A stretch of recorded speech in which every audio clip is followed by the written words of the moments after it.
Welcome to the Rusted Garden Homestead. Today's tour video is all about what's going on inside my office. I'm going to go over some of the seed starts that I have going, talk about that, talk about the fruit canes that I have up there that you buy in the stores for $9.98, how I got these books really inexpensively at a thrift store.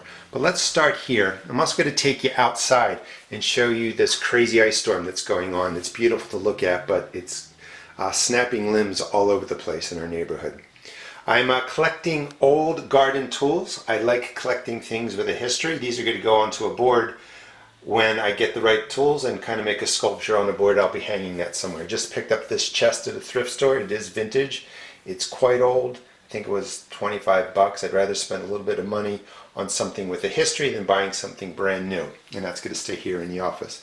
Coming into my main area, all these books I picked up today, all about gardening. Went to the thrift store. At this store they're $1.99 each.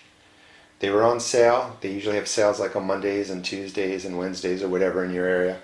But you know, for $1.99 full price, $1.25 I think when they're on discount, this is a great way to get books for you to, you know, build up your library, read when the winter is crazy. Let me take you outside, show you what's going on with the ice storms, and then we'll come back in here. At 33 degrees we get a lot of these ice storms sort of, where it looks really beautiful, but we're starting to lose a lot of the tree limbs around here. You might hear some stuff cracking.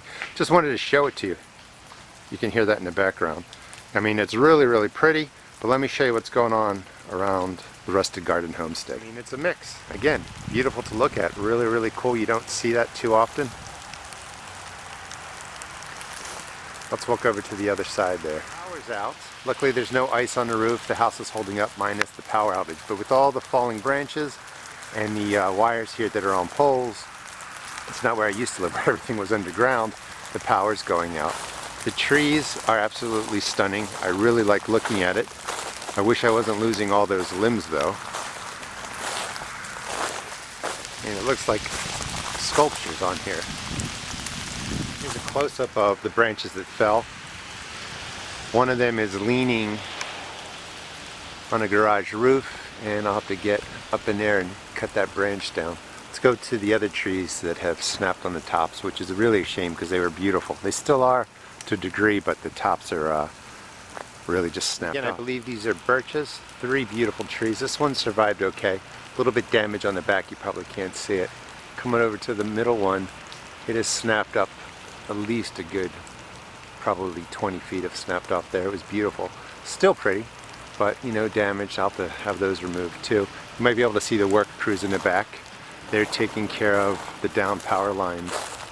And again, you know, it's kind of awesome to look at on one hand, but the destruction is pretty amazing. The destruction on my property, of course, is minimal, but as you walk through the neighborhood, you can see the trucks down there. Some trees have fallen on houses and vehicles throughout the neighborhood. You know, so I got lucky. You know, it's awesome to look at when you're driving around, but the destruction on some areas is really bad. You can hear that behind the trucks. Another tree just fell. You know, the duality, destruction, and it's really amazing to look at. Well, there goes the last of the repair trucks. All right, let's get inside and do some seed starting. I usually say crazy rain, but that is a crazy, you know, ice storm going on out there. Those are 10 disease-resistant tomatoes. I sell them on my seed shop as a 10-pack at a discount. Right in here is where I've got my succulents growing. They were doing really well till I overwatered them and I killed a bunch of them. Just not paying attention, so don't overwater your succulents. Got my dirt down there for my seed starts. You're going to notice some white dust on the succulents. That is Captain Jack's dead bug dust. That's organic. I can see a fungus gnat kind of moving around there. Up here are the $9.98 fruit canes, flower canes, grapevines, plants that you can buy at the big box stores. And I just want to talk about this real quick. I was thinking about doing a video on it, but the explanation works. These are 1 gallon paint containers. You can get them 5 for $5 at Home Depot. Just basic potting mix. Put in the potting mix first. Drop your plants in. This is a south facing window. You put sand on top because you're buying these again at Home Depot, Lowe's. There's going to be fungus gnats in there. When you put sand across the top, about a half an inch of sand, it interrupts their life cycle. They'll lay eggs on here, but the eggs will die. The larvae can't crawl out if there's any in there.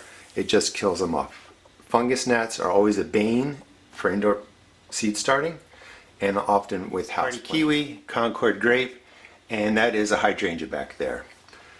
Here's why I set up and do all kinds of stuff. Actually, on the screen right now is the edit that I'm doing for this video, and that's the ice storm up there. I am on Instagram. You can find me on Instagram under the Rusted Garden. This is the indoor seed starting area I have because I want things to be at 70 degrees. I do have one outdoors that sits at about 50 degrees. That's for the cool weather crops. We're going to get to planting peppers down there. I'll just give you a quick tip on that. But all the stuff that you're seeing here is just an update today on the tour. If you go to my channel and subscribe, you can see 3 videos already up called Seed Starting Basics, and I show you a lot of what I did to set all this up. When you're growing peppers, when I show you the example, I only put in 2 seeds, maybe 3.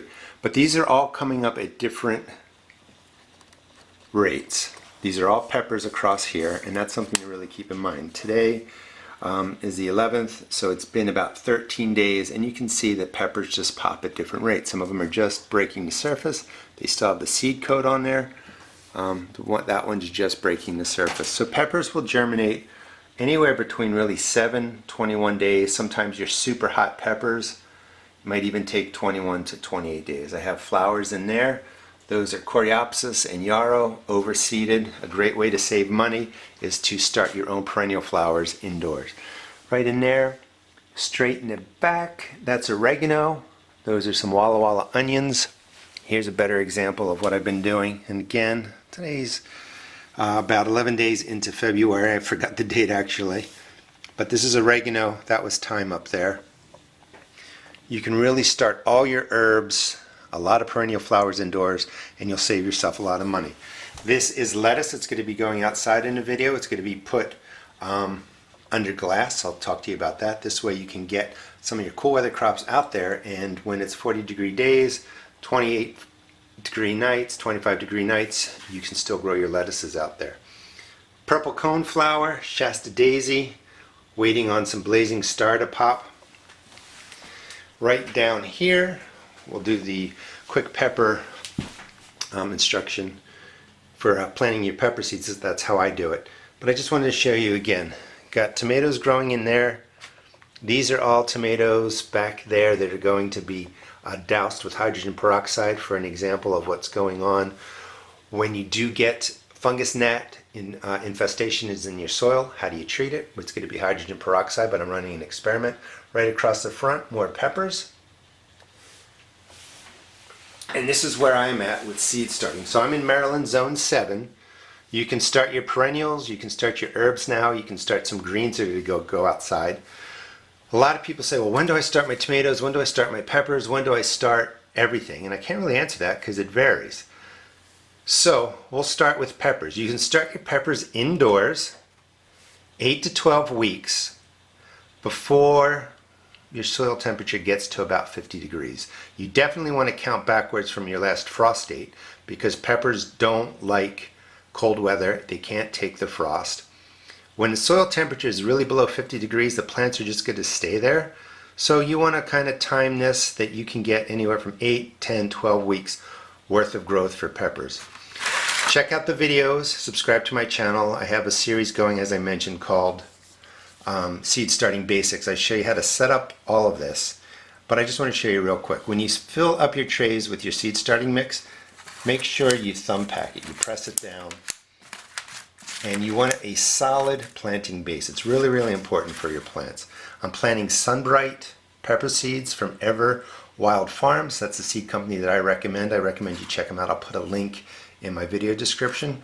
Once you pack seed starting mix down, just fill it up again, press it in, and you have a nice solid base. For the peppers, I put in 2 peppers right on the top, and then I just press them down about 1/4 inch. You don't have to worry. I've done plenty of experiments putting peppers and tomatoes right on top of the surface, 1/4 inch down, halfway down, even down to the bottom. And you know what? they all eventually break the surface. Once you press the seeds in, just press the top of the starting mix down, and that's the way that I set up my peppers. I'll be doing more videos on it, but I thought I'd just give you a quick look at how easy it is to start your seeds indoors. Now, when you're growing 500 plants like me, you may want to start in these 72 cells. The tomatoes back there, they're overseeded. That's not how I plant them. That's for an experiment. 2 pepper seeds, 2 tomato seeds. This is not big enough to hold them for 8 weeks, but I'm gonna have to pot them up. If you don't want to do that, if you're just starting maybe, 6 tomatoes, 12 pepper plants, you can pick up these bigger starting cells from my seed shop, and you'll put in 2 seeds, keep the strongest one, and you can really leave these in here 6, 8, 10, 12 weeks, depending on what you're growing. This way you don't have to pot up. So it all really depends on how much you're growing. You don't need to start stuff in the small cells. If your garden can be filled up, with 6, 8, 12, 18, 36 plants, that's all you need, then get something like this and you don't have to pot up, just start your seeds indoors. All right, well, I think that gives a quick tour of everything that I'm doing right now as of almost the middle of February. Please subscribe to my channel. Check out the most recent videos. It really explains everything that's going on here with the seed starts. Hopefully this ice doesn't damage any more trees. And I hope to be out in the garden in a week or two to show you how I'm going to plant the cool weather crops under glass out there. Thanks for watching, and again, please just check out my seed shop at www.therustedgarden.com. Thanks for watching.